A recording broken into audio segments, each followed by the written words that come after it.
Dawa XBR ଆମର password ଯିଏ ଭୁଲି ଯାଇଛନ୍ତି ତାକୁ କିଭଳି ଭାବରେ ହାର୍ଡ଼ ରିସେଟ୍ କରିବେ ମୋବାଇଲ ଆମର DVRରେ ସେ ତାର ସେଇ ଅପସନ୍ଟାକୁ ଆପଣଙ୍କୁ ଦେଖାଉଛି। ଦେଖନ୍ତୁ ଆପଣ ପୁରୁଣା ପାସୱାର୍ଡ଼ ଦେଲା ବେଳକୁ ସେ ନେଉନି, ତାକୁ କ୍ୟାନସେଲ୍ କରିଦେଇକି ତାକୁ କରିବେ କ'ଣ କରିବେ, ଆପଣ ମଦରବୋର୍ଡ଼ ଯେଉଁଟା ଅଛି ତା ଭିତରେ ଗୋଟେ ଥିବେ ଅପସନ୍ ଦେଖନ୍ତୁ J1 ଜମ୍ପର୍।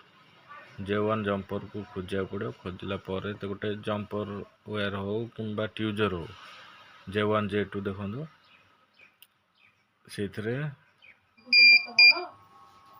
J1 J2 ଦୁଇଟା ଜାଗାରେ ହୋଲ୍ରେ ଟ୍ୟୁଜର ହେଉ କିମ୍ବା ୱେୟାର ହେଉ ସେଥିରେ ପୁସ୍ କରିକି କରିବା ପୂର୍ବରୁ ପାୱାର ଆଗ ଆଡାପ୍ଟର କାଢ଼ିବାକୁ ପଡ଼ିବ।